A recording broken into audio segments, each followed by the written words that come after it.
이 시간에는 서재성 목사님께서 나오셔서 개혁의 모델이라는 제목으로 말씀을 전해 주실 때 큰 은혜 받으시기 바랍니다.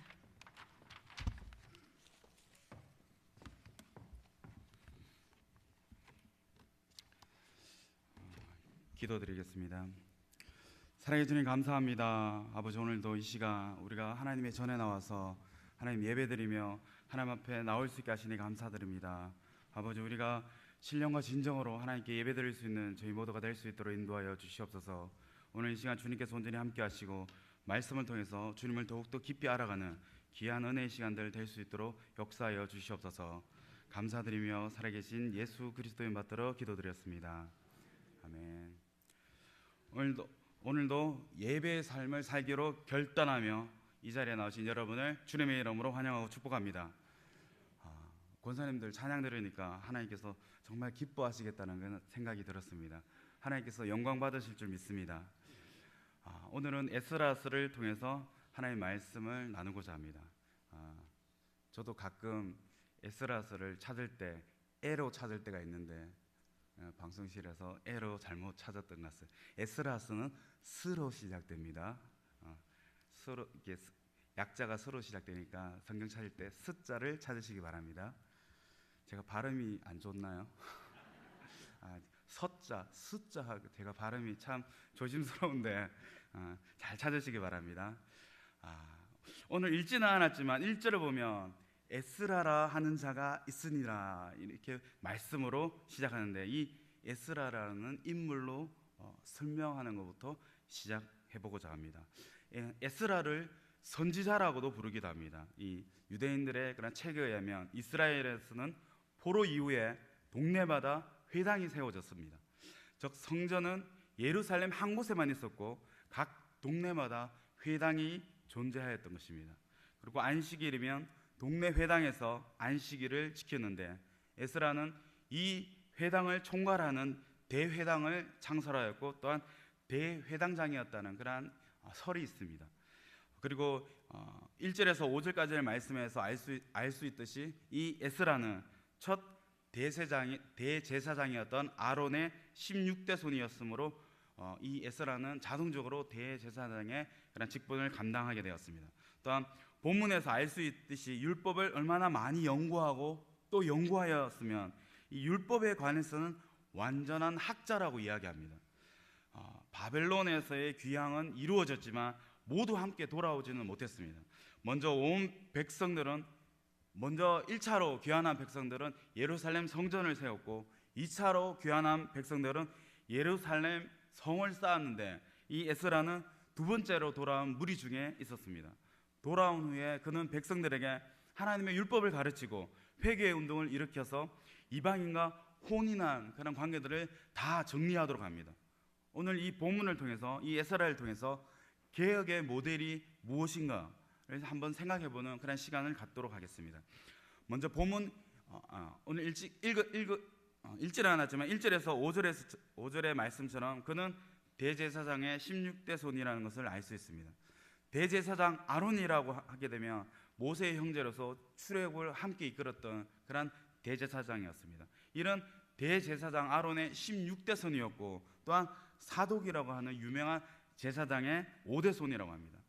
유다가 망했을 때 이 제사장의 가족들 또한 모두 바벨론으로 잡혀갔습니다.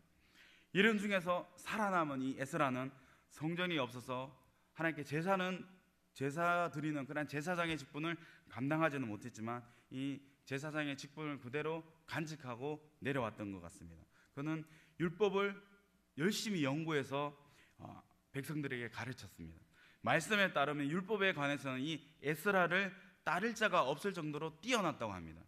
이런 사람이 예루살렘으로 돌아와서 포로 생활에서 돌아온 백성들에게 율법을 가르치고 하나님의 법에 절속되는 것을 모두 정리하자고 주장합니다. 이방인들과 결혼한 사람들을 불러내고 설득해서 이방 혼인을 전부 정리하게 합니다. 이런 의미에서 에스라는 굉장한 개혁자라고 볼 수 있습니다.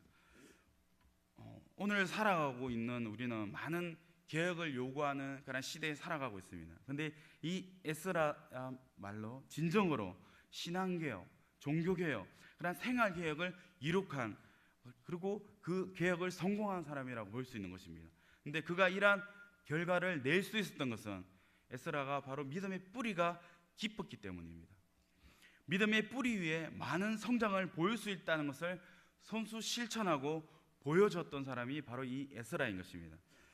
뿌리가 깊은 나무는 옆으로 퍼지고 위로도 크게 자랍니다. 풍성한 결실을 맺게 되는 나무는 대부분 뿌리가 깊이 내린 나무입니다.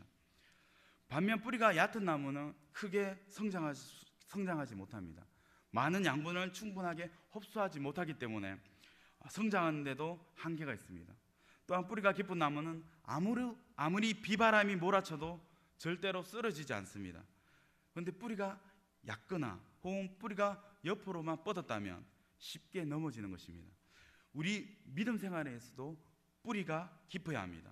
할아버지의 할아버지가 믿고, 할아버지의 아버지가 믿고, 할아버지가 믿고, 아버지가 믿고, 또한 내가 믿고, 내 자식이 믿듯이 뿌리가 깊은 가정의 믿음은 특별한 뜨거움이나 갑자기 변화가 일어나는 일은 많지가 않습니다. 특별한 뜨거움이나 성령 체험을 하는 경우는 당대에 믿는 경우가 많습니다. 그러다 보니 뿌리 깊은 나무는, 뿌리 깊은 믿음은 있는 듯 없는 듯 미지근한 그런 단점이 있습니다. 하지만 이러한 단점 속에서도 이러한 사람들은 좀처럼 교회를 떠나지 않는다는 그런 장점이 있습니다. 즉 끈질김이 있습니다. 방황은 할지언정 완전히 교회를 떠나지는 않는 것입니다. 저도 신앙의 첫 시작으로 제일 부러운 것이 믿음의 부모님들이 자식들을 위해서 기도해 주는 것이었습니다.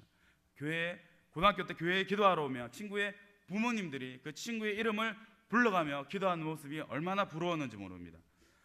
목회자들이 각 가정을 위해서 기도할 때 믿음의 명문 가정이 되게 해달라고 그렇게 기도하는 이유가, 축복하는 이유가, 그다음 믿음의 명문 가정이 될 때, 믿음의 뿌리가 내릴 때 그 가정은 하나님의 복이 임하는 것입니다. 명문 가정을 이루어 나갈 때 또한 선한 영향력들을 발휘할 수 있기 때문입니다. 믿음의 가정에서 자라난 대표적인 인물을 찾아본다면 신약에서는 디모데를 찾아볼 수 있습니다. 디모데는 나중에 위장병이 들어서 나중에는 물밖에 마시지 못할 정도로 굉장히 쇠약해졌다고 합니다. 이때 바울 사도가 디모데에게 디모데전서 5장 23절을 보면 위장병에는 포도주가 좋다고 하니 포도주를 한 잔씩 마셔보라고 권하기도 했습니다. 바울 사도가 한창 은혜가 충만하고 그렇게 능력이 충만할 때는 바울 사도의 손수건만 가져다 놓아도 병자들이 일어났는데 가장 최측근이요 동력자고 영적인 아들이라고 그렇게 불렀던 이 디모데의 병은 끝내 고쳐주지 못하고 말았습니다. 어쩌면 여기에 바로 하나님의 뜻이 있을 수도 있다고 생각합니다. 위장병에 걸려서 많이 힘들고 어려웠음에도 불구하고 디모데는 죽을 각오로 바울 사도를 따라다녔습니다. 전도하는 일에는 최선의 동력자였습니다. 디모데가 없었다면 바울이 되지 못했다고 할 정도로 이 디모데는 바울의 훌륭한 동력자였습니다. 병들고 약한 중에도 그렇게 충성되이 맡은 직분을 잘 감당했던 것입니다. 이것이 거짓없는 믿음인 것입니다. 이 믿음은 외할머니 로이스와 어머니 유니게를 통해서 디모데에게까지 이어진 믿음입니다. 디모데의 믿음을 가리켜 바울은 거짓이 없는 내 믿음이라고 칭찬한 이유가 바로 여기에 있습니다. 바울이 디모데와 헤어져 있을 때에는 거짓 없는 내 믿음을 옆에 놓고 보고 싶다고 말할 정도였다고 합니다. 이렇게 대를 이어 뿌리 깊은 디모데의 믿음은 병마도 꺾어버리지 못하고 빼앗지 못했습니다. 끈질기게 끝까지 주님의 일에 온갖 충성을 다 바쳤습니다. 이것이 바로 뿌리 깊은 믿음인 것입니다.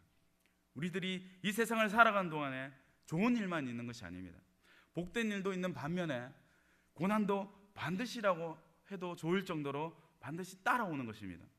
좋은 일이 있을 때는 혼자서 예수를 다 믿는 것 같이 그렇게 고백하고 살아간 사람도 고난이 있을 때 쉽게 하나님을 저버릴 때가 있는 것입니다. 진짜 뿌리 깊은 믿음은 고난이 있고 환난이 있고 풍파가 있을 때 고난과 환난과 풍파를 이겨내고 남들이 부러워할 만한 승리의 사람, 성공의 사람이 될 수 있다는 사실을 믿으시기 바랍니다. 그러한 믿음의 축복이 오늘 헌신 예배를 드리는 1, 2 권사의 권사님들과 모든 성도님들에게 임하길 주님의 이름으로 축원드립니다. 외과계통에서 유명한 의사 중에 장기려 장로님이라고 있습니다. 이 장로님은 어떤 수술을 집도하는 데 있어서 항상 기도로 시작했다고 합니다. 기도하고 수술하자는데 싫다고 하는 사람이 어디 있겠습니까? 그런데 한 번은 아주 위독한 환자가 이 수술대에 올랐다고 합니다. 성공할까 실패할까 이 반반이었다고 합니다. 근데 장로님이 이 장로님의 의료 기술을 배우기 위해서 많은 제자들이 그날도 둘러서서 참관을 했다고 합니다. 장로님은 수술을 시작하기 전에 이날도 간절히 기도를 하면서 정말 믿지 않는 사람이 봐도 정말 간절히 기도하는 것을 알 수 있을 정도로 그 환자를 위해서 정말 열심히 기도했다고 합니다.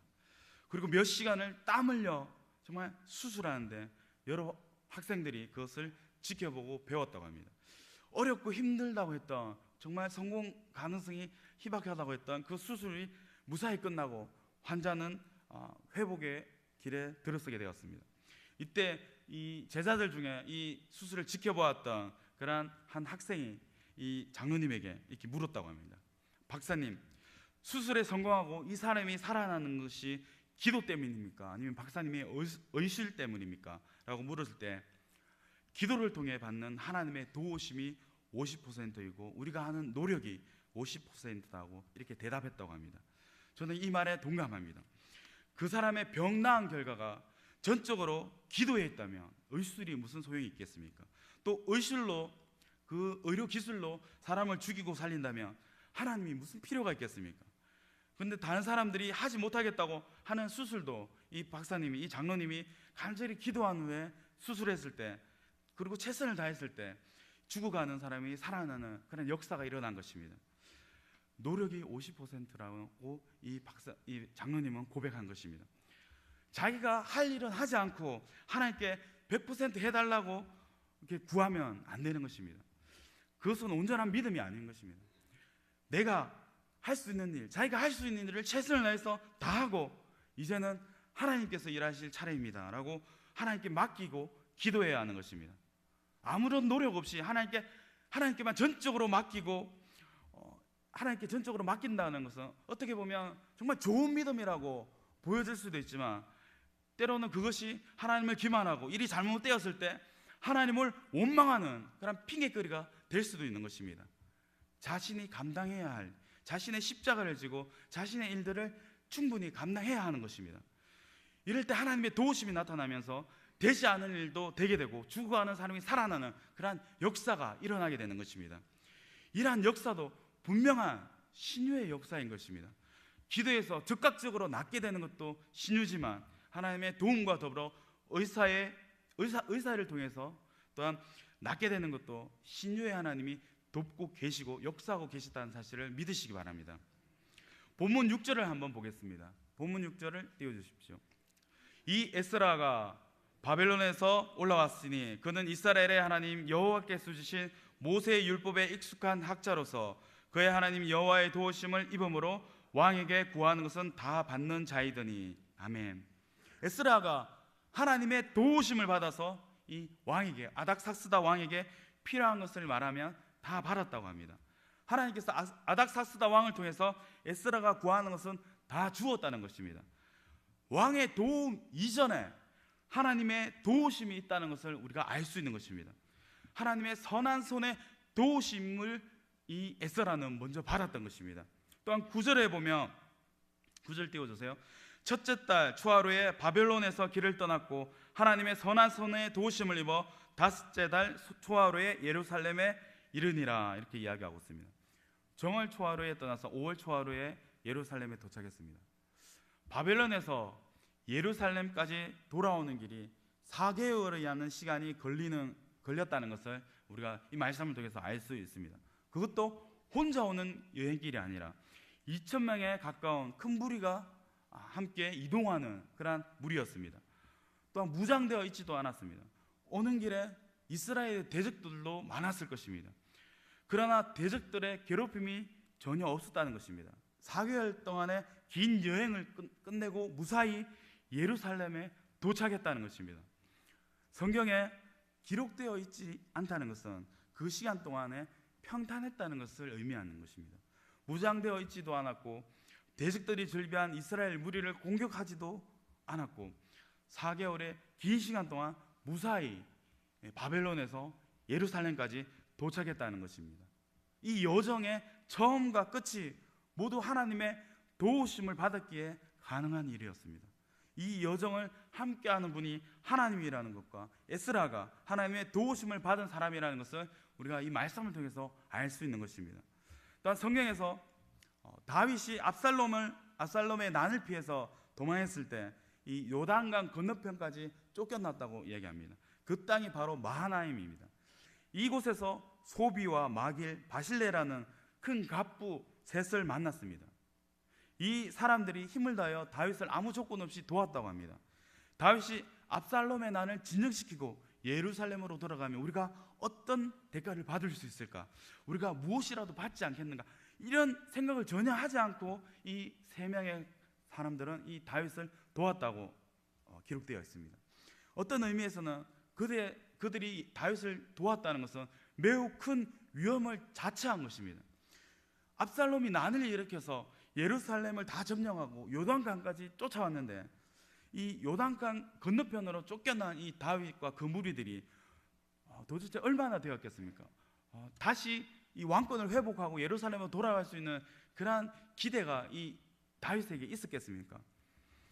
어쩌면 이 다윗을 도와주었다가 나중에 압살롬에게 큰 보복을 받을 수도 있는 상황이었는데 이 세 명의 사람들은 다윗을 조건 없이 도와주었다고 합니다. 결국 다윗이 이 사람들의 도움을 받은 것은 사실이며 또한 도움을 필요로 했던 것도 사실입니다. 그러나 그 사람들의 도움 때문에 이 압살롬의 난을 진정시키고 예루살렘으로 돌아온 것은 아니었습니다. 바로 하나님께서 이 다윗을 도우셨기 때문에 승리하고 다시 예루살렘으로 돌아가서 왕권을 회복한 것입니다. 이 마하나임에서 얼마의 도움을 받았다고 해도 그것은 사람의 도움일 뿐입니다. 또 하나님이 그 사람을 시켜서 도와준 도움이었습니다. 그러나 근본적인 문제는 압살롬의 난을 평정하는 것입니다. 예루살렘으로 황공하는 것은 하나님이 도우실 때만 가능했지 이 세 사람의 도움으로는 전혀 불가능한 일이었습니다. 이와 같이 사람의 도움이라는 것은 지극히 제한적이고 상대적인 도움입니다. 반면에 하나님의 도우심은 무한하고 절대적인 도움인 것입니다. 우리를 돕는 도움은 하나님이 직접 도울 수도 있고 또한 사람을 통해 도울 수도 있습니다. 에스라도 자신의 위치에서 최선을 다하는 중에 하나님의 도우심을 받아서 성공했습니다. 사람의 도움을 기대하기보다 하나님의 도우심을 구하는 우리 모든 성도님들 되시길 바랍니다. 여러분들은 반드시 하나님의 도우심을 받는 사람들이 되시길 간절히 축복합니다. 마지막으로 본문 10절을 보면 에스라가 여호와의 율법을 연구하며 준행하며 율례와 규례를 이스라엘에게 가르치기로 결심하였더라 이렇게 나와 있습니다. 그때는 구약 성경밖에 없었습니다. 그래서 에스라는 구약의 율법을 깊이 연구하였습니다. 결국 그는 말씀에 아주 익숙한 학사가 되었고 완전한 학사가 되었다고 합니다. 율법에 관한 한 이 에스라를 따를 사람이 없었다고 합니다. 요즘으로 말하면 성경 공부를 하나님의 말씀을 열심히 공부했다는 것입니다. 남을 뜯어 고치기 전에 자기 개혁을 이 에스라는 먼저 한 것입니다. 말씀을 통해서 자신을 먼저 변화시켜 나갔던 것입니다. 자기가 먼저 솔선수범할 때 자기 말에도 권위가 생기게 되는 것입니다. 우리가 말씀을 아는 것도 중요합니다. 하지만 더욱 중요한 것은 또한 그 말씀대로 살아가는 것입니다. 아는 대로 순종하며 사는 것이 또한 더욱 중요한 우리의 삶의 예배인 것입니다. 우리 모두가 하나님의 말씀을 분별하고 그 말씀대로 준행하는 자가 되길 축복합니다. 세 번째로 에스라는 다른 사람을 가르치기로 결심했다고 합니다. 바로 이럴 때 변화가 일어나는 것입니다.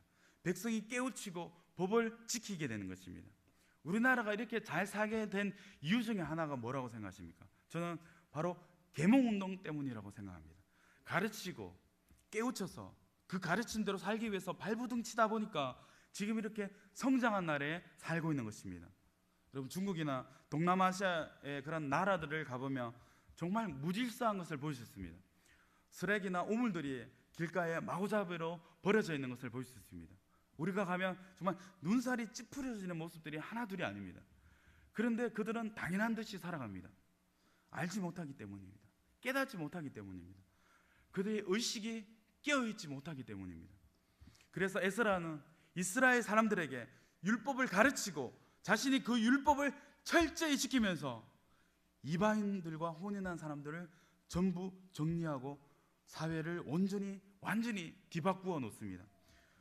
구체적이고 실제적인 계획을 단행했고 또한 성공했던 것입니다. 그 결과 이스라엘 백성들은 살아남게 됩니다. 이 올 한 해는 여러분과 여러분의 가정이 먼저 변화되고 새로워지는 계획이 이루어지길 축복합니다. 그래서 이 가정이, 이 사회가, 이 나라가 개혁될 수 있는 승리의 그리스도인으로 살아가시길 축복합니다. 한 시대는 많은 개혁을 요구합니다. 바로 올바른 개혁만이 살아남기 때문입니다. 개혁을 하지 않으면 살아남기 힘이 듭니다. 이 나라 곳곳에도 많은 개혁들이 일어나야 됩니다. 사법부, 언론계, 정치계, 문화계, 종교계, 교육계, 경제계 모두 다 개혁을 해야 하는데 개혁을 잘못하면 오히려 역효과가 날 수 있습니다. 올바른 개혁을 하기 위해서는 법적으로 개혁하고 제도로 개혁하기 이전에 우리 한 사람 한 사람이 먼저 개혁되고 먼저 갱신되어야 합니다. 예전에 일어났던 사건 중에 99년도에 일어난 최악의 화재 사건이라고 이렇게 나왔던 그런 인천의 호프집 사건이라는 화재 사건이 있었습니다. 그 화재 사건으로 55명이라는 많은 젊은이들이 사망했습니다. 그런 사건들이 왜 일어났을까요? 법이 없어서 그 사람들이 죽게 되었을까요? 그 호프집에 폐쇄 명령을 내렸는데도 관련 기관에 돈을 갖다 바치고 또한 눈 감아 주었기 때문에 그런 일이 일어났다고 그때 신문에 났었습니다. 법을 아무리 만들어 놓아도 운영하는 사람들이 달라지지 않으면 그런 법과 제도는 아무런 소용이 없는 것입니다. 즉 우리 사람이 먼저 변화되어야 되는 것입니다. 우리의 의식이 먼저 변화되어야 하는 것입니다. 우리의 믿음도 먼저 바뀌어야 하는 것입니다. 오늘 말씀의 에스라처럼 우리가 먼저 모든 것을 뒤바꾸어 놓기 전에 먼저 계획의 모델이 되어야 하는 것입니다. 에스라라는 믿음의 뿌리가 깊은 사람입니다.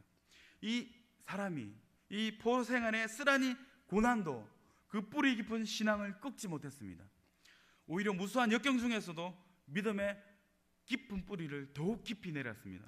그리고 에스라는 하나님의 도우심을 받았습니다. 사람의 도움은 부분적이고 상대적이지만 하나님의 도우심은 전체적이고 절대적입니다. 그러므로 하나님의 도우심을 받는 자가 승리하는 것입니다. 또한 에스라는 자신을 철저히 개혁하는 개혁자였습니다. 먼저 자신을 개혁하고 사회를 개혁하고 종교계를 개혁했습니다.